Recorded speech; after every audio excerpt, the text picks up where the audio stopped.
Good morning, everybody. Welcome to this, our second webinar for 2025. I am Dr. Loy Parks. I am the Leadership Development and Institutional Strengthening Specialist with the Caribbean Center for Development Administration, popularly known as CARICAD. We are so excited about today's topic. We have been working on this for some time, and we are so delighted to have with us Miss Sandra Ward from the Cabinet Office in the British Virgin Islands. She's their Cabinet Secretary, and we'll be talking about e-Cabinet, lessons on digital transformation based on the experience of the Cabinet Office of the British Virgin Islands. I will introduce Miss Ward a little more fulsomely a little later on, but for now, if you are joining us for the very first time, where have you been? You have missed out, but not to worry. You can go to our YouTube channel, Caribbean Center for Development Administration, where you can access past recordings of previous webinars. And so, if you're joining us for the first time, we always welcome you wholeheartedly, warmly. And we always like to remind ourselves, what is it that we need to do to have the best possible virtual learning experience in this webinar space? And so we want to tune out our distractions by closing all software applications apart from Zoom, muting your phones, reminding your colleagues, this webinar is about an hour, 15 minutes in total, not a long time. Believe you me, they can do without you a little bit, allow you to lean in and to get all the learning you can. You want to plug in your internet cable if you have that. And this is a webinar, so you don't necessarily have to use your microphone, but if you do wish to do so, and later on when we have the Q&A section, you can participate by using your microphone, but of course you'd have to have that working. But a lot of the times, we are quite happy just to have your comments and questions posed through our chat feature. And speaking of our chat feature, many of you logged in early and we have started the ball rolling where many of you, I figure you know the routine, and we are always looking at who is here in this space logged in with us. And we also want to say hello to those who will be joining us, afterwards, meaning they'll be looking at the recording. Glad you could zoom in on the recording. And so, where are you joining us from today? And people have been already doing that. So you can type that in the chat. BVI is in the house because BVI is featured here today. Yes. But I want to also talk. There's Dr. Germaine Joel Jean-Pierre. And Germaine is really, for CARICAD, she's like our digital transformation consultant expert. She's one of our esteemed alumni from the beautiful nature Isle of Dominica. Also have with us Director General, Minister of the Public Service in Barbados, also an alumni, and also a member of a CARICAD board, Penelope Linton. I see you. All right. And I mentioned Emma Jackson as well. She sometimes comes to our board meetings as well. I see quite a number of participants from our current Emerging Leaders Development Program that we're doing for BVI. A special shout out to you. Fiona Jarrett from the Supreme Court in Jamaica. Welcome. Abara Brown. I met Abara the first time I came to the BVI, and she was so great at hosting us. Hello, my friend. Rowan Richards from the Major Organized Crime Agency in Jamaica, and also an esteemed alumni from Cohort 5, C5. And coming through, yes. Giselle Hodge from Anguilla, welcome. Julianne also from Anguilla. Evelyn from Trinidad and Tobago. Meredith from Antigua. Gwyneth from BVI. P.S. Carolyn Stoutigwe from BVI. Welcome, welcome, welcome. The names are many. Sharika from Antigua. Oh my goodness. And you'll also see in the chat that we have put in how you can learn more about us. You see there our website or the link to our YouTube channel. You can follow us on Instagram and also on Facebook. All right. Crystal from BVI, Sadiqua, Keisha Haynes, our alumni from the 22 Revolutionaries. So when we have our scheduled programs, that cohort always comes up with a cohort name. Hence those names. Great. Yvonne from BVI. Charmaine Johnson. Wait, no. She make sure to tell you, she's a C9 now. So she's from cohort 9. And no, Assistant Commissioner of Prisons in Trinidad. People, when you do our programs, that means you're going to go places, let me tell you. All right. So thank you all so much for and my doctor says C6 possibility present. Yes, you are. Okay. So before I bring on Miss Ward, I want to spend a few minutes. Now, a lot of times we love to focus on the things that are not working well. It's very human. We tend to default to the negative. But in our leadership development programs, we love to share a concept called appreciative inquiry. An appreciative inquiry, this is made up of two words, yes? Appreciate and inquiry. And to appreciate, really, it's talking about looking at things not necessarily through rose tinted glasses, where we're ignoring reality, but we're looking at what is working well around us, whether it is a person, whether it's an organization, whether it is a country, a community, a particular business process or system. And we can appreciate what is working well with it. And inquiry is really asking the question, the why. How did they do it? What challenges did they have? How did they address those challenges? And indeed, this webinar and many of our webinars for 2025, we are going to be focusing on practical experiences in public sector transformation through the lens of appreciative inquiry. And so I want to give you an opportunity.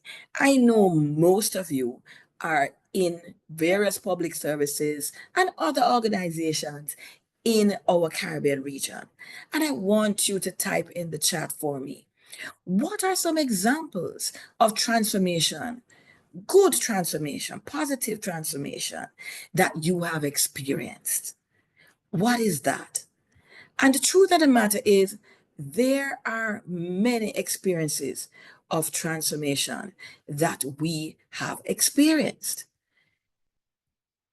You don't believe me? But I can start. And I can think of Barbados. Have you come through the immigration department of Barbados at the Grantley Adams International Airport? Ooh, you just go to a kiosk, tick, tick, tick, tick, tick. I mean, two you're out of there, especially if you don't have anything to claim, take up a baggage claim. And you just whoosh, you're out of there. That never used to be the case. Oh no, transformation, please. What are some examples of transformation that you have seen? So, Lynette has said she has seen transformation in HR processes to reduce paperwork and move towards automation. Yes. Alison Flax Archer, experiencing artificial intelligence in education. Alison, my coachee from Cohort 1, Emerging Leaders Development Program for BVI. Big up, Alison. Yes. Zebulon says, green initiatives focus on energy saving and paper use reduction. Indeed. Let's keep them coming because sometimes, yes, we have challenges, folks, but it's very easy to get so caught up in the challenges that we forget that there are so many things that have transformed. Shaniza, and this is from Shaniza is done from Antigua. He said the process of getting birth certificate, you can get it in half an hour. Oh yes. Vicky, Deputy Cabinet Secretary, yes. The greening of the cabinet process that we're going to talk about, yes. Tesha Clark Griffiths. Hello, I have to big up Miss Tesha, please. An alumni from our Leading Change program, but also president of the Jamaica Civil Service Association. First female president, boss lady. And she talks about if we can apply for birth certificates online. Yes. Emma says e-payment in customs transactions. That is BVI. Dana says bill payments. Yes. So, the truth of the matter, a lot of us do our banking online. We pay our bills online. A lot of things are easier. Hey, we are right here. There was a time, what, webinars, what was that? That wasn't even a word 20 years ago. And here we are, 233 of us at the moment, online, having a learning experience. Crystal says they have online appointment systems. Evelyn says the TT Parliamentary Committee system has now started their own social media presence. Yes, they have.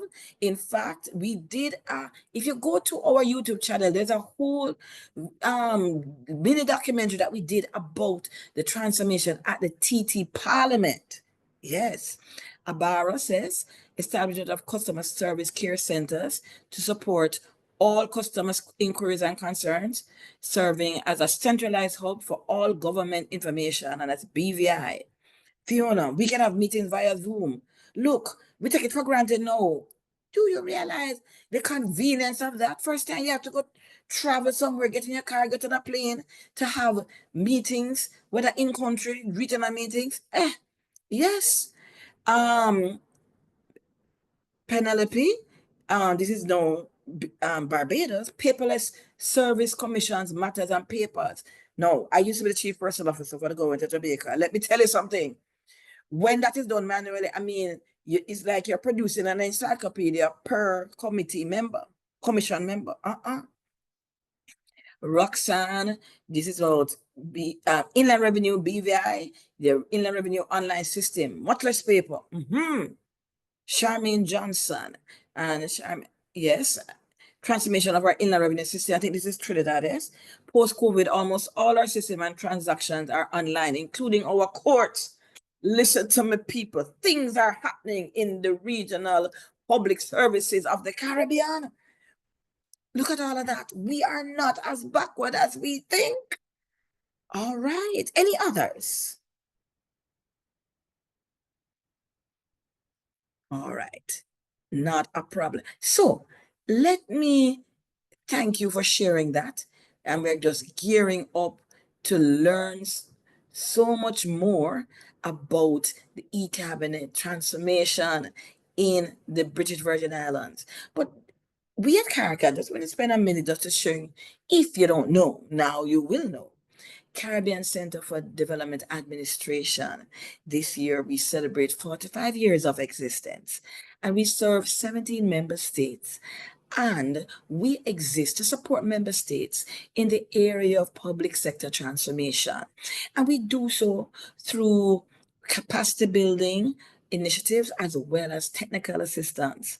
And so we provide capacity building and technical assistance in all these areas that you see here on the screen. And those include change management, human resource management and development, organizational development and design, leadership development, results-based management and strategic planning, and public financial management support, business continuity planning, business process analysis and reengineering, just to name a few. And so our work is really guided by our Charter for the Public Service. It is a common conceptual framework to guide public sector transformation. And what you see on the board is really just a highlight of what this framework looks like. It is based on 6 pillars: governance standards, capacity building, accountability, openness, and legislation, modernized legal frameworks. And so you can learn more about us. I think our virtual producer had put in the chat the link to our website and other social media pages. And so it is my delight to introduce to you Miss Sandra Ward, Cabinet Secretary for the Government of the British Virgin Islands. And I'm going to stop sharing our screen so that she will have the opportunity to start to bring up her slide presentation. And while she does that, let me tell you a little bit about this distinguished civil servant. She is a public service professional with over 25 years of critical experience in policy, management, administration, and communication in various ranks in the government of the Virgin Islands. And her public service career includes serving in positions such as Chief Information Officer, Director of Communications, Deputy Permanent Secretary, Acting Permanent Secretary, and like I said, she currently serves as Cabinet Secretary in the Cabinet Office.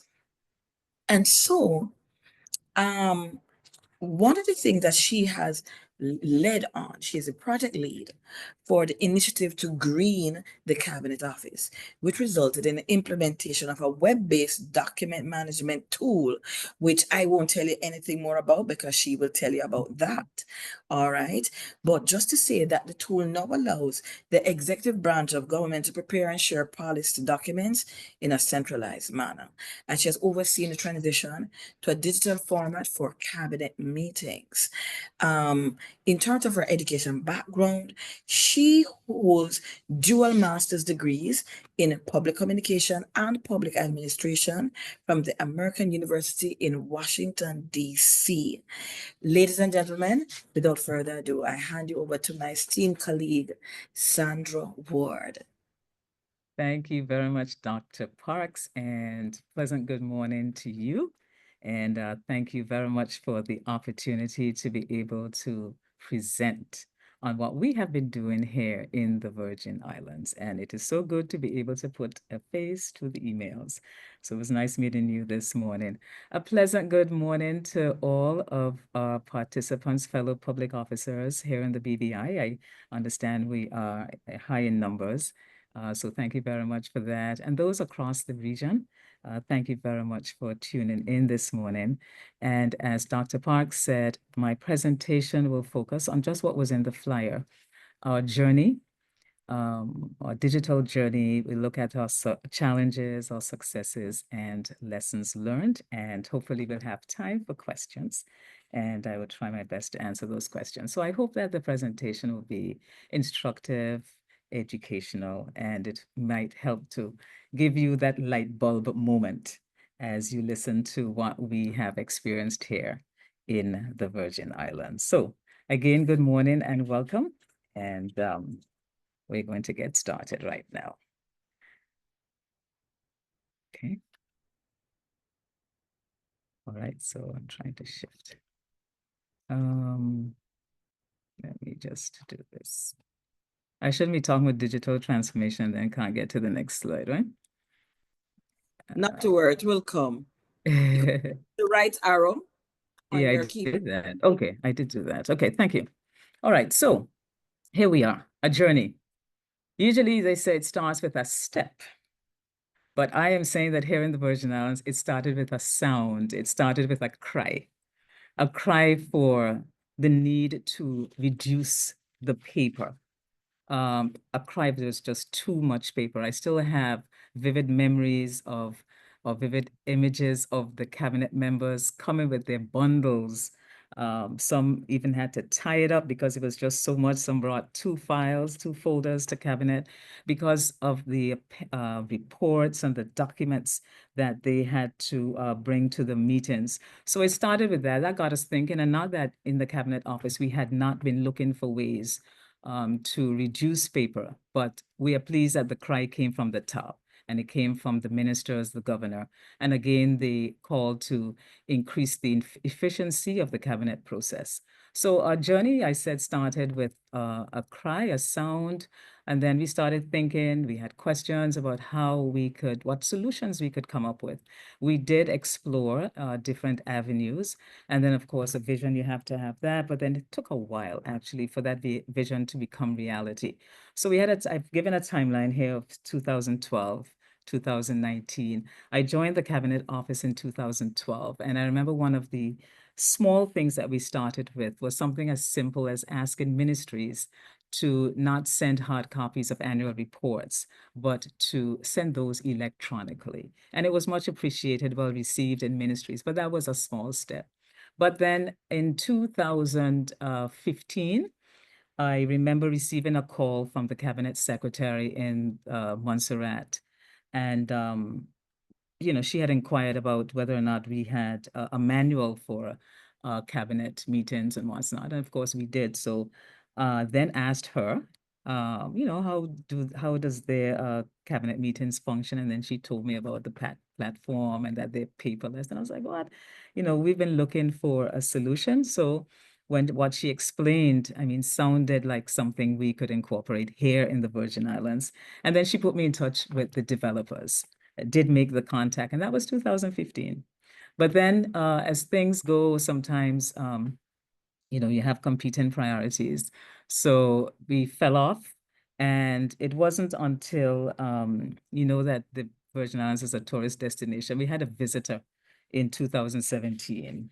It was an unwelcome visitor that got us back on track. In 2017, September 6th to be exact, we had a visitor called Hurricane Irma. And I think she put things in perspective for a lot of people when it came to our records. And if there's a picture of a central administration building on the screen, and you can see the debris lying on the compound, and that's an indication of debris that was not just wood, glass, but those were actually records and personal records, ministry records, the history of the territory, in some form were on the compounds there on Central Administration Complex. And then without hesitation, I was like, oh no, we have to get this. We have to find a solution. So reestablish contact with the developers, actually Rovika Inc. in Montserrat. 2017, we started the talks. 2018, we were able to put forward a proposal to the cabinet of the Virgin Islands, and without a doubt, they accepted the proposal. And later that month, in September 2018, we signed a license agreement with Rovika Inc. For them to assist in greening the cabinet of the Virgin Islands. And then January 2019, that was our first the platform went live, and that was our first meeting with the former administration. Let me just click this off, where you can see that's an example of a cabinet meeting where there's actually no paper on the table at all. But January 2019, again, is when our platform went live. And just to give you a sense of why we chose Exco Track. So Exco Track BVI, and you notice it says BVI because it wasn't that we were able to just use the platform from Montserrat. So one had to be custom designed for the BVI, and with elements of what they use in Montserrat, but we of course would have unique features as would be for any other government. And it is benchmarked against the Montserrat's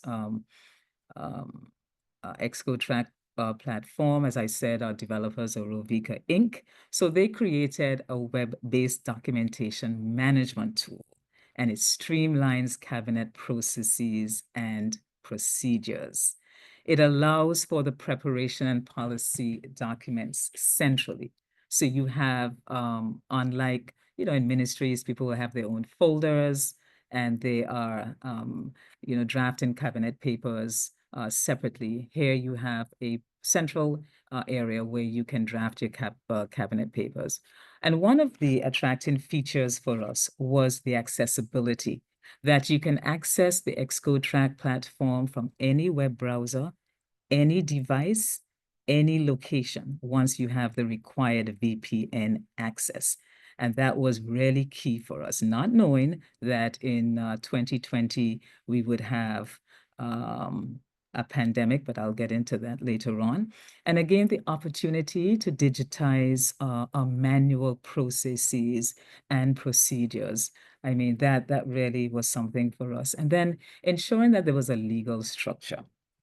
We're dealing with sensitive information.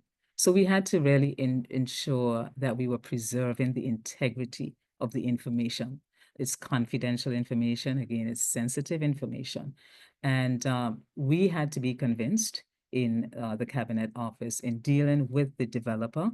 And by this time, our Department of Information and Technology department, actually from the beginning of the conversations with the developer, they were part of the discussions, because most of what we've done, the Department of Information Technology, which is led by Hillary Malone, they they approved that this is a path that we could take. And then government retaining ownership of the data. That again was important. And ministers would ask too, where is our information being stored? Is it being stored off island, since you have developers who are not in the Virgin Islands?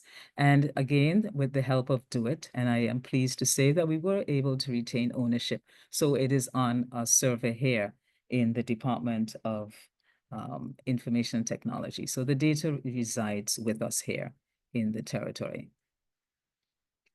So let's look at challenges. Implementing a solution which had to factor in the vast range or requirements of the user base. Now, in dealing with the users, and then the users again would be the main primary persons who would draft cabinet papers. You have different levels of authority. You have different levels of authorizations, and persons, of course, would require different levels of access, because not everyone in the ministry would be assigned to draft cabinet papers. But as we got into preparing to introduce the platform, and then we, looked at the different workflows, first of the Cabinet Office, and then workflows of the various ministries. Although it is the public service and we aim to have a standard approach, there was still unique internal operations or procedures that we found in various ministries. And again, there's some ministries that prepare, like we have a Ministry of Environment, Natural Resources, and Climate Change. They would be the only ministry that would prepare a particular cabinet paper. So those kinds of nuances we had to take into consideration. And then the challenge of having to come up with a solution that can meet the needs, and not necessarily of every ministry, but the needs of government, and in terms of getting a standard approach to cabinet. Convincing users to see the overall benefits of transitioning to a centralized solution, and willingly relinquishing control over their work. And I'm going to say that I think this only happens in the BVI. Feel free to correct me if I'm wrong, but I don't think it happens in any other region, that we have public officers who hoard their work. They go on vacation and nobody else knows or has an idea of what is happening. And then for them to understand that this now is a shared platform, that you can go on the platform and actually see the progress they have made with a particular cabinet paper. So we actually did have some resistance to getting some users to understand that they would have to draft their cabinet papers on this general platform. We still do have a little, but not as much as we did. But we think that through the different, the series of trainings that we have been doing over time, and being able to answer questions, we have been able to not only convince, but to get that buy-in that is needed for introducing something that was new. And we're talking about 2018, 2019. And we think that, not we think, we have seen good success of people embracing the new technology. Another challenge is changes in technological landscape. I'm going to push this up. Let me just push this up. Okay, so that I can see. Okay. Just 1 minute. Let me move this photo. Okay, good. So changes in technological landscape which impact the delivery of these services with limited downtime. And this really allowed, and we saw this really as it changed into an opportunity, because the developers, again, really forging that relationship that was needed with our IT people, and making sure that the platform aligned with the technological landscape of the government. So we were able to forge that relationship, and it's still an ongoing relationship that has worked for us over time. And then the service-wide challenges of financial resources. While I say that Cabinet did endorse the platform, again, it's something new. So coming up, finding the funds and being able to make a case for why the platform is needed. It wasn't too hard to sell, but recognizing the capabilities of the platform and recognizing our needs, we decided to introduce it in a phased approach, so that we didn't have the challenge of trying to secure a large amount of funds in a budgetary cycle. So I think that's it for challenges. Let me just go on to another, and now I've moved this. So we go back to data. Data is always one of the concerns, and privacy controls. And I go back to what I said about cabinet information being sensitive, cabinet information being confidential. And then instituting again the various levels of control, because the permanent secretaries and the financial secretary in the ministries, of course, will have, we call them the core managers, and they have more control, more access than do their officers within their ministries. So we were Cabinet Office, we were concerned about this, making sure, because again, these are questions we got from the ministers in terms of even the recorded discussions, who would have access to seeing what was said in Cabinet, and then just even the content. So we were convinced, do it, Department of Information and Technology, convinced that our data security and privacy controls were in place. User transformation and the need to upskill employees. Against a challenge because it was new and there are different levels of understanding. Whether you want to say persons who could be technologically challenged, but again, some not embracing the different features of the platform because it's a practical something, and it depends on your understanding or even of basic technology. Some did have some challenges navigating the platform, but again, it provided an opportunity because we were able to strengthen and expand the skill sets of different persons within the public service. So the implementation process, traditional and bureaucratic structures. This is the way we are accustomed of doing this. Why do we have to change? Why can't we still on the platform perform this function? But we are moving to a digitization, to a digital platform. So no, we do have to transform. And again, over time, so I'm talking about 2018, 19, 20, but we're now in 2025. So we're talking about the earlier challenges.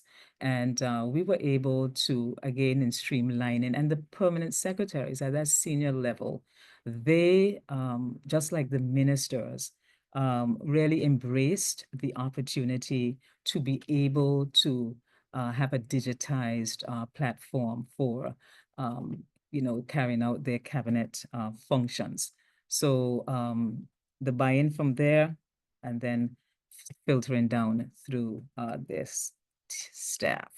Change in culture, organizational processes. I don't know that I need to explain this, but you would expect, again, organizational processes and us trying to work with them to digitize this, the culture. You would expect there has to be a change in culture. There has to be a new approach in the way we were going to do business.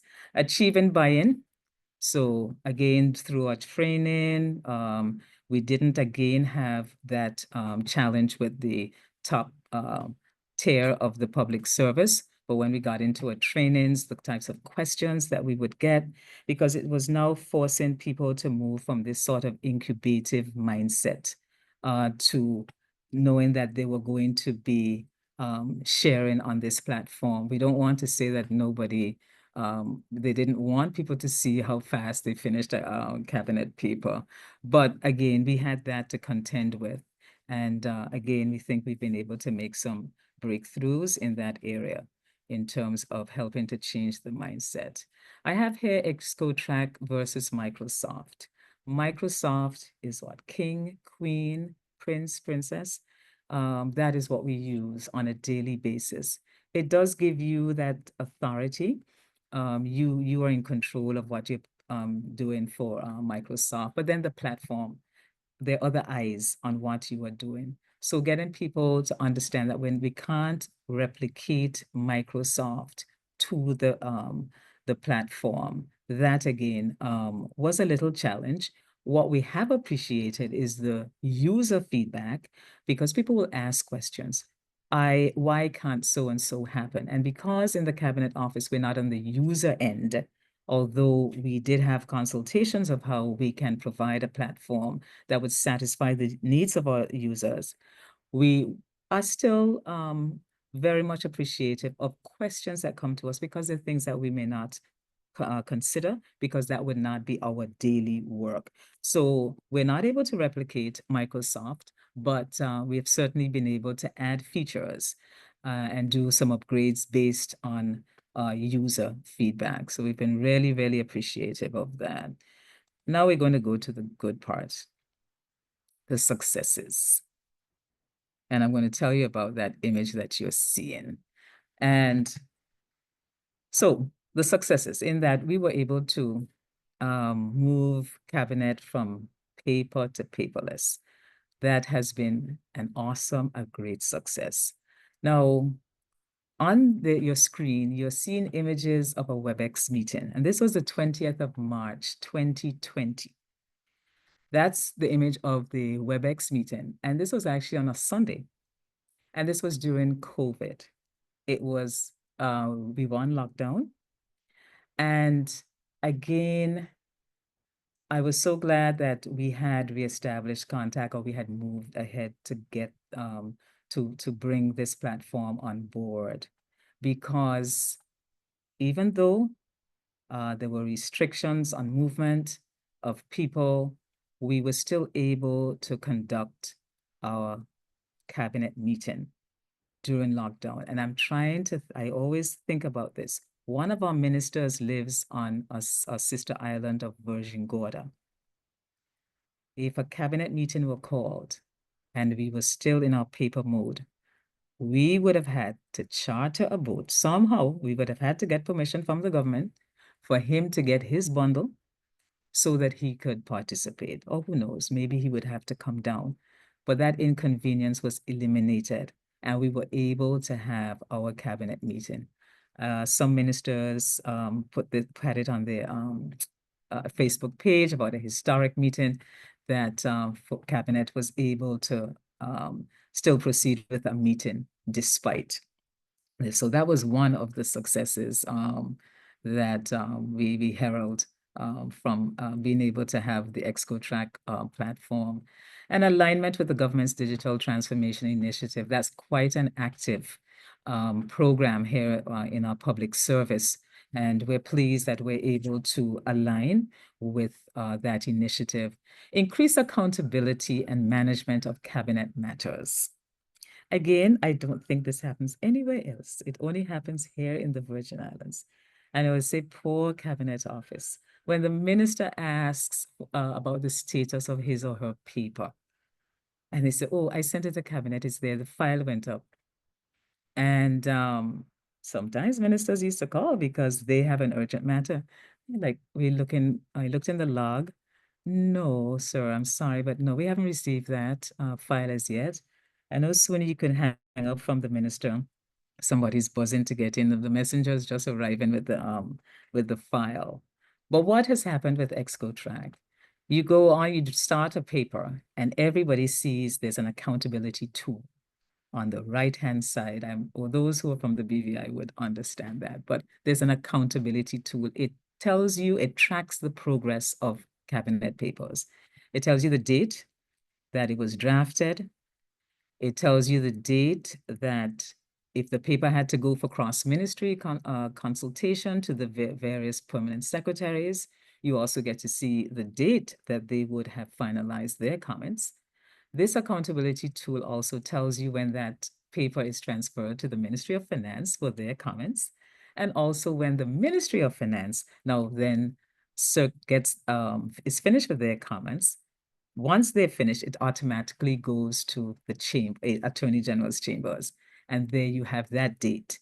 You can actually even see on that accountability tool or on the page of that cabinet paper who the paper is delegated to, and which council in chambers. You can see even in the ministries which public officer the permanent secretary delegated that paper to. So this I consider to be one of our flagship features because it has increased accountability. Because, I mean, even if we were in the manual process, again, somebody had to type on Word and they have it in their folder, they could always tell the PS, they could always tell the minister, yes, I am working on it. I am nearly finished, but probably only had 2 paragraphs. But then here, and what's key is that the minister for each ministry, he has access to his ministry's work. So he is able or she is able to access the platform to track the progress of his papers or her papers. So, and again, I know I've heard responses from PSs. Why is that people doing their this place for so long? And so we really, I'm glad that we had this accountability tool. Success, the capacity building and upskill of employees, the opportunity to learn another platform, automating internal processes to reduce manual work and improve productivity. Again, getting to know the workflows. And again, it does improve productivity because the time spent it's a quicker process in having to take a file to finance, take a file up to chambers because they want to, they need the file in order to complete their work. And then again, the success is that we've been able to achieve having paperless meetings.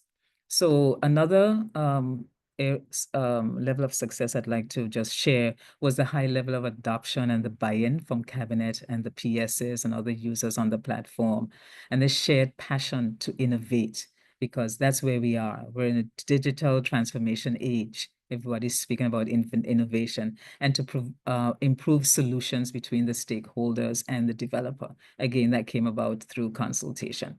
Now, reduce operational costs. This is obvious, and that's one of our goals this year, to do like a cost benefit analysis to see how we have been able to reduce operational costs, not only the cabinet office, but in ministries, because they too had to use quite a lot of paper. So this is a photo of when we signed the agreement, and these were some of the people who attended, but just very quickly, decreasing the use of purchase of paper and toner for photocopiers. Just a practical thing, something that you had to deal with every day. Decreasing the turnaround time in completing cabinet processes, and especially for late papers. I don't know how it is in other regions, but you could have your agenda set for cabinet and there's permission is given for a late paper to come in. What would have happened with a manual process? You are busy now trying to make copies for each member of cabinet and the associated appendices. I mean, if you have a document that's 40 pages, you would have to make that the amount of copies. But with the ExcoTrack platform, with a click of a button, we're just able to do the approval. Sometimes we've done approvals right there in the cabinet. The Attorney General sits in the cabinet. So we're able to do that. What would have taken, like, I don't know, 45 minutes, an hour, can be done in about 5 to 7 minutes. And then this then enhances the platform, enhances the Cabinet Office's role in delivering public service operations, and the services aligning with our vision. So we have been very, very pleased to be using Exco Track.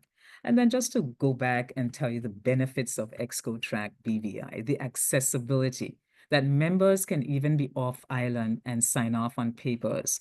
We did have a situation where we had a round robin. It was an emergency decision a decision that needed to be made. And I reached a minister who was overseas because we had to make sure we had a quorum. And that minister was on the airport in Miami. He was able to access his telephone, his mobile phone. He went, accessed it, he clicked, and we had the quorum that we needed for that paper to be approved. So again, that we consider that another flagship moment for us. And increased productivity.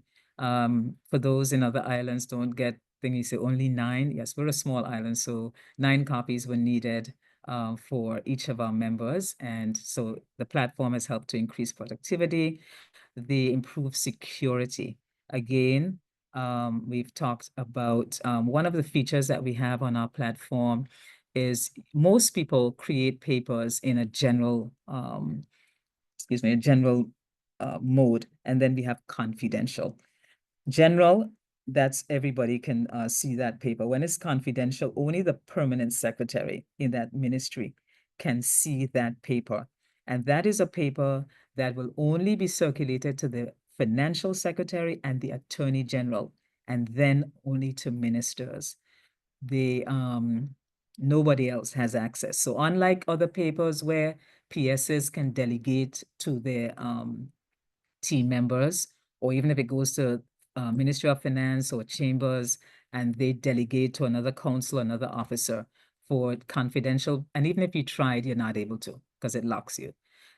So we've been very pleased about that because we've had sensitive matters come into cabinet that only the PS should know about, and on the level of FS and Attorney General.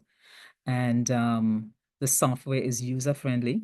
It has certainly eliminated the need for storage space of physical documents. Because if you used to see the Cabinet Office on a Friday afternoon when we were preparing cabinet papers or the files to go out, I mean, it was like an assembly line where you had everything lined up and then you add in. So that has been a good improvement for us. So let me just go through very quickly what this platform has done for us, or the digitization and the greening of the Cabinet Office and the cabinet processes. It has been a time saver, without a doubt. It's been a cost saver. It's been a space saver, stress saver, and as minor as this seems, a fuel saver. Messengers don't have to drive to come to our offices. We don't have to go around trying to find ministers to give them their bundles. And that was another thing too. Sometimes when we had the round robins, you have to go and find ministers for them to sign manually. Whereas you could just make a telephone call now and say, you know, I've sent there's a paper available on the platform. Can you please review and sign off? So the accountability tool, I mentioned that earlier about the excellent, how that helps to manage the process and makes everyone accountable. The empowerment that it provides for ministries, ministers. He again can see his paper from beginning to end. The permanent secretary who would be delegating responsibilities to the team, she or he is empowered through the platform. And one of the things too I'd like to point out as I talk about empowerment, we recently added a feature because sometimes with elections, you know, various ministry, the portfolios may change. And we've had that on 2 or 3 occasions. And so what we've done now, we've modified the platform where the permanent secretary, she or he has all of this, his portfolio subjects, and that permanent secretary decides which officer or which drafter will be assigned with subjects. So of course you may have desk officers, a desk officer for tourism, a desk officer for ports, and that permanent secretary then delegates. So if a permanent secretary delegates to an officer only the subjects of tourism and ports, that's the only papers that that officer is going to see. What this also helps is when people go on vacation, that the permanent secretary can then reassign the subject to someone else so that the work continues. You don't have to be wondering, where did this person save this? And only to find out that they saved it on their jump drive, and the jump drive can't be found. So we think that we've empowered not only the ministers, but the PSs as well. And when whoever is assigned a particular subject or portfolio subject, you will see the history of all of the history of that subject. So if you're taking over for somebody who went on vacation, you will see all of the papers that that person would have worked on, those that have been approved on the subject. So at least you're not just going in blind. The accessibility, again, you're at home once you have your VPN access. So the PSs don't have to take home. I know there's one PS used to take home a box every Friday afternoon and to work on stuff. But you can I don't know how many still do that, but it's accessible. So you're able to do your work anywhere. You could be in a hotel room overseas as well. And what we look at is the opportunities to add more features to this platform. And like I said, because of cost implications, we did this on a phased process.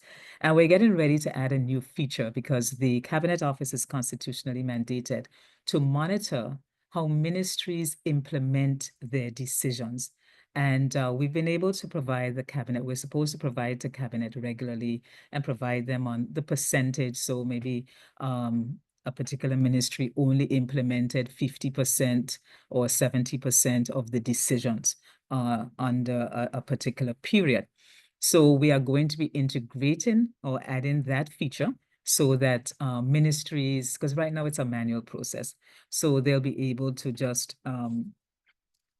give the report on how they have been implementing cabinet decisions.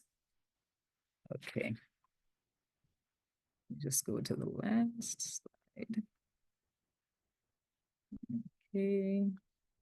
Right. So I hope that what I've been sharing, you've been having some light bulb moments, and you can relate to some of the things that I've said those in other islands. Let me just go back here to get this. Okay. So lessons learned.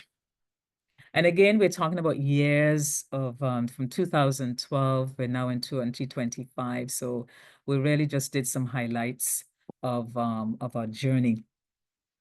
A digital transformation, without a doubt, demands fundamental change across every section of the organization, every section of the public service. So you can't have digital transformation in one area and not the other. Certainly for ExcoTrack platform, everybody had to come online. Lessons learned, user buy-in is essential to the successful implementation of this and similar projects. Customer expectations and behaviors were an important driver of the digitization process. I spoke earlier about the importance and how valuable user feedback has been. And so again, customer expectations and behaviors helped us as we developed and upgraded the platform. A digital transformation journey is ongoing. So is stakeholder education, upgrades to the platform, continuous reviews of objectives and goals, the aligning of those goals, and of course, staying current. We have to stay current. And again, we appreciate the feedback that we receive from our users. Again, lessons learned. The importance of understanding the needs of the organization and users in order to implement a platform that was efficient and cost effective. One of the, I would say the positives for us when we developed the ExcoTrack platform was that one of the developers worked in the Premier's office in the government of Montserrat. So he had an understanding of the basics of cabinet processes.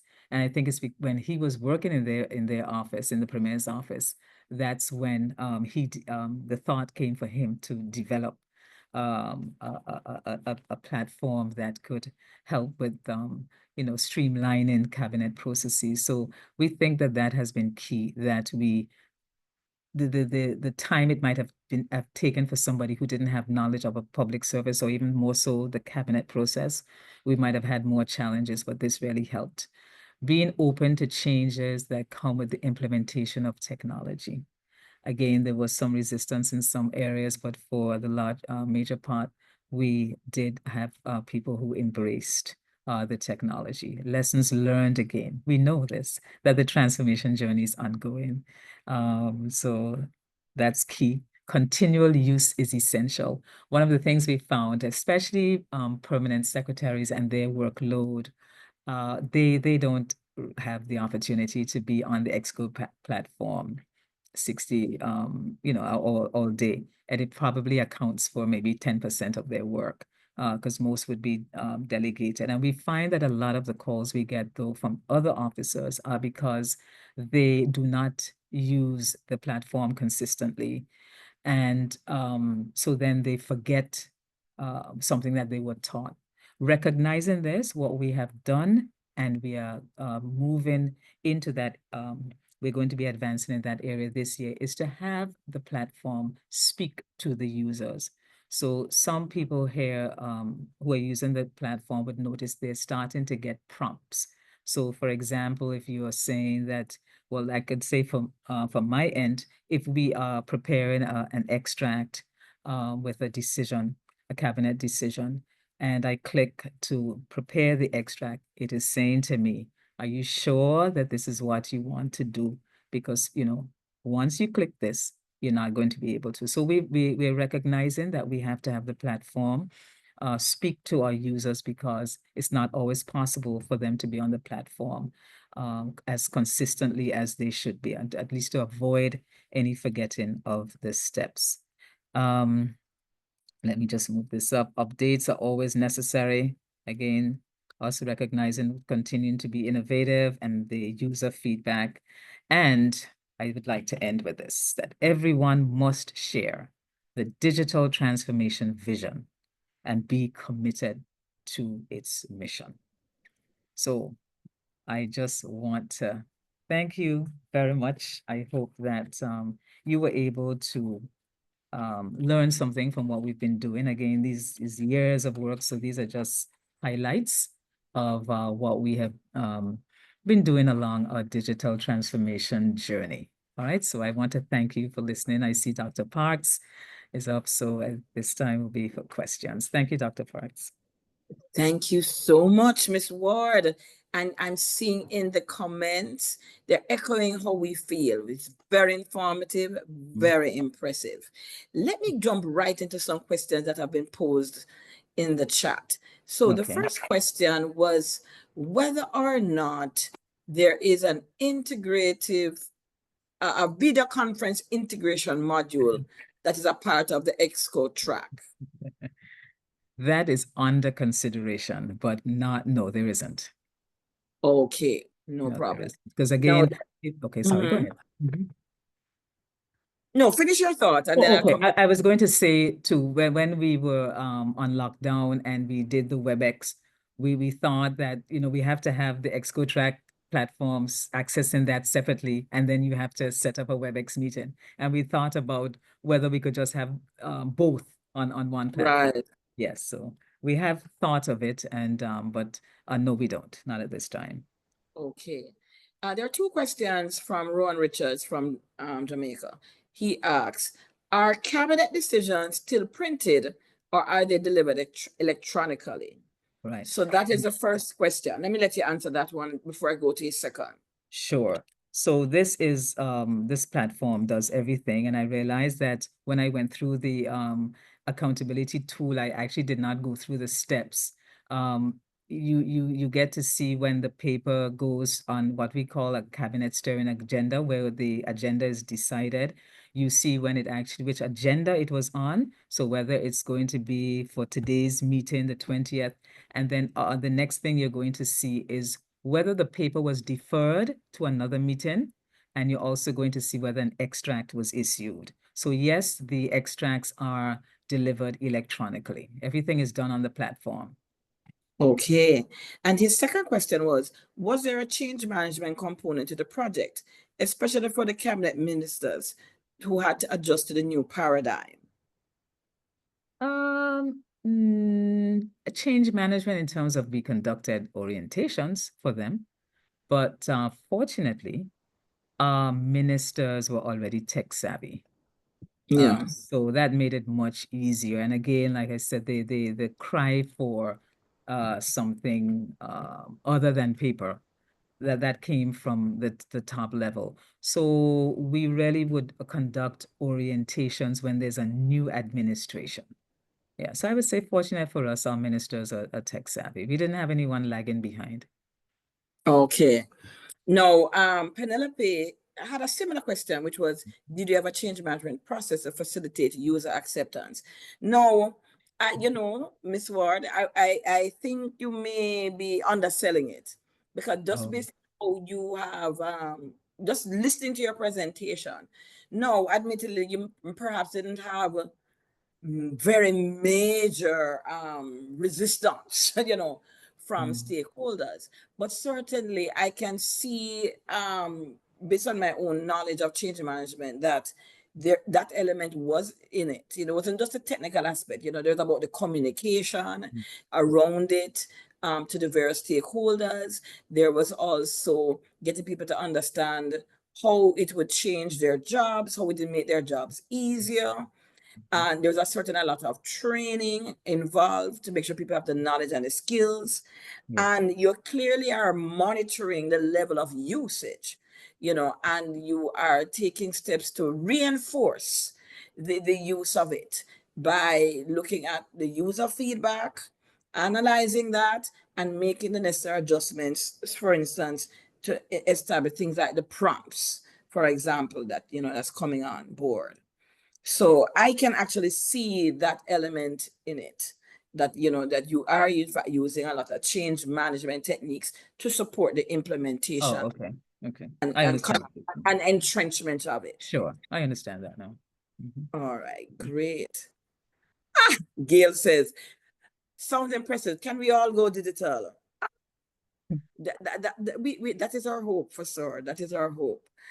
Let me ask you a question, Miss Ward, and Sure. it's a little bit more personal, and it is about what was the leadership that was required of you Mm. and your team, because I know it's not you alone. What was the leadership that you had to bring to bear to make this happen? Hmm. Well, the leadership that I had to be not only committed and dedicated to it, but I think I had to have confidence in the developer, that the developer could take us um, to where we wanted to. Let me see, let me make sure. The leadership that would be required. Well, I had to have a stick-to-itiveness, because, and a labor of love it had to be, and wanting to see your government improve its processes. I had to make sure, I also had to make sure the lead in keeping the ministers, because I'm telling you, ever so often they were asking, when is this coming online? But the leadership, making sure that the team carried out their different functions to make it happen, because actually it required even some overtime work. But I think remaining confident that we were on a path that will yield good success.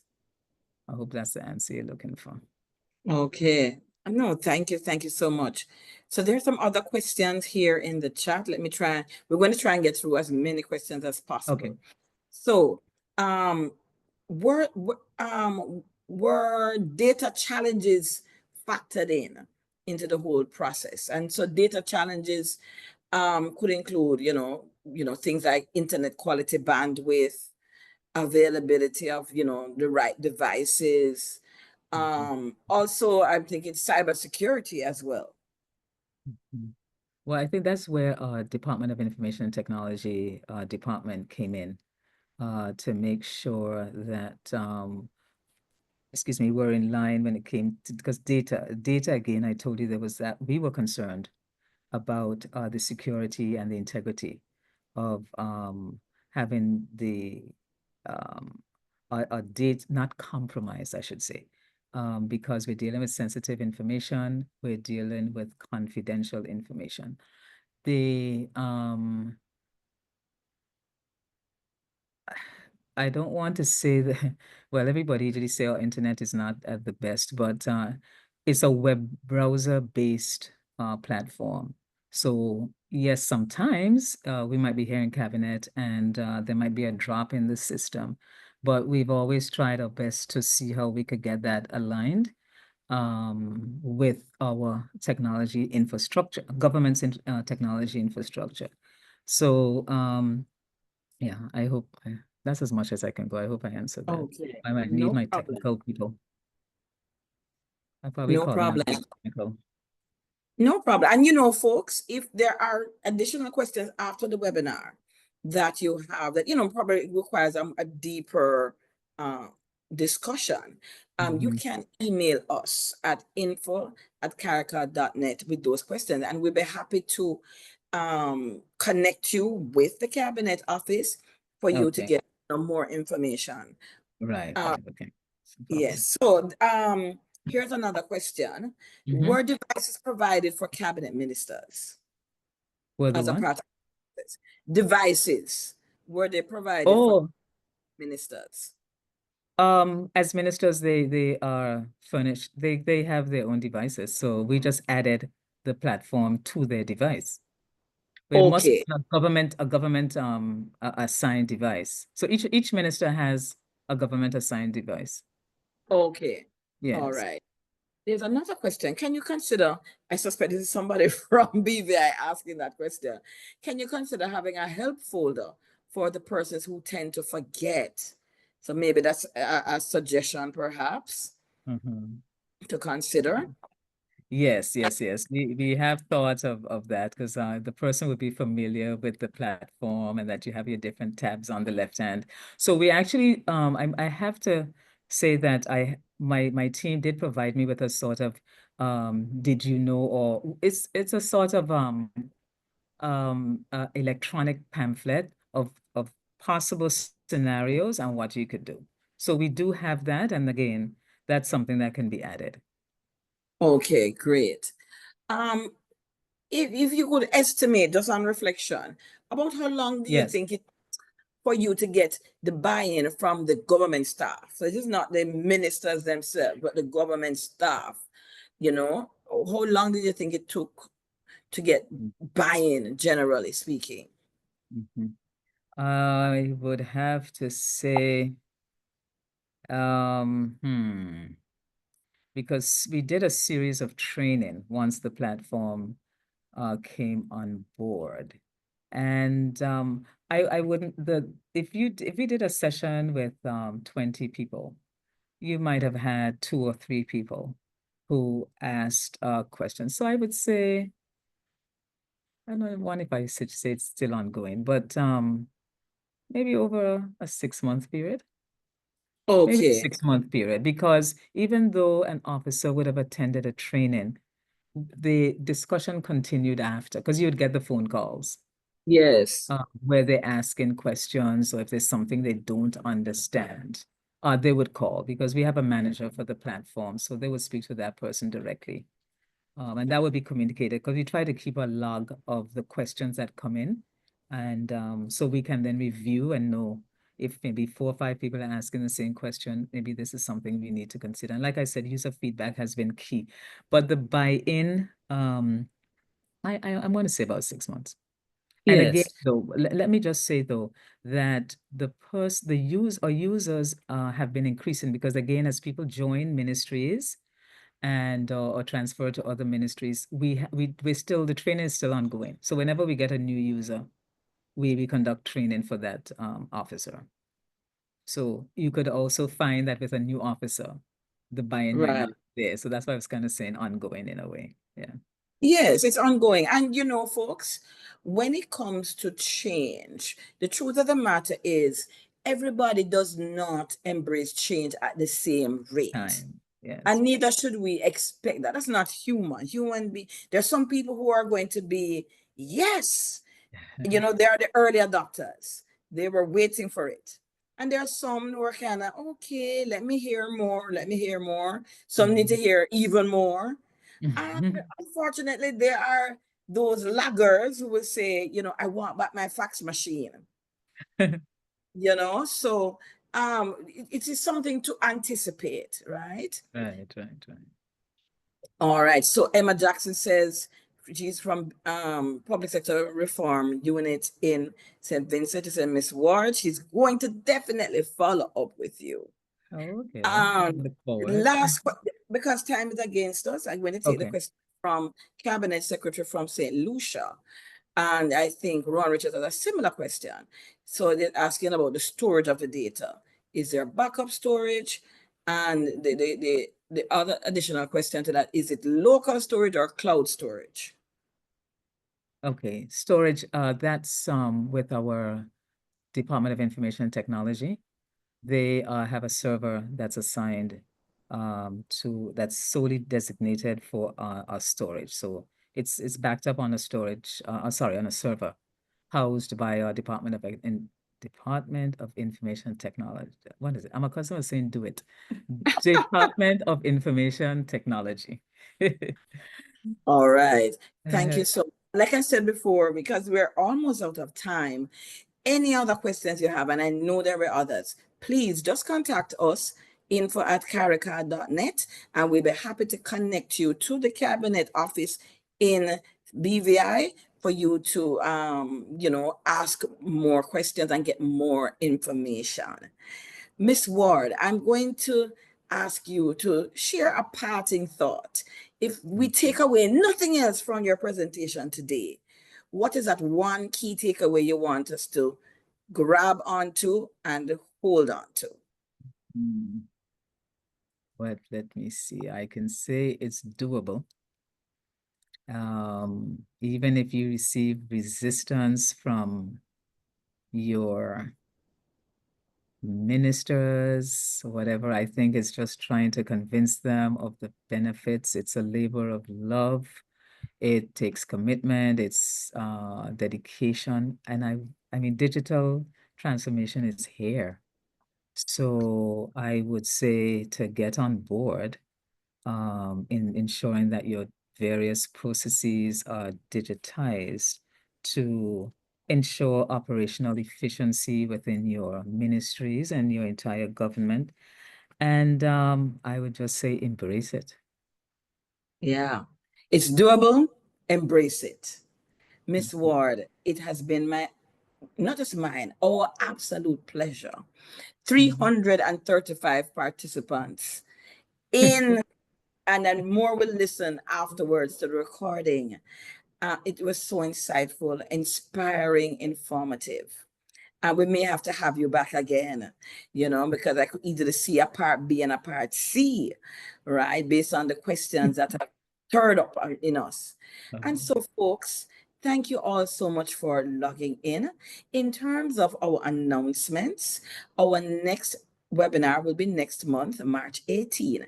And we're still looking at practical experiences of public sector transformation. And we're going to be taking a different angle with all of this virtual world that we are living in and digital transformation that is happening.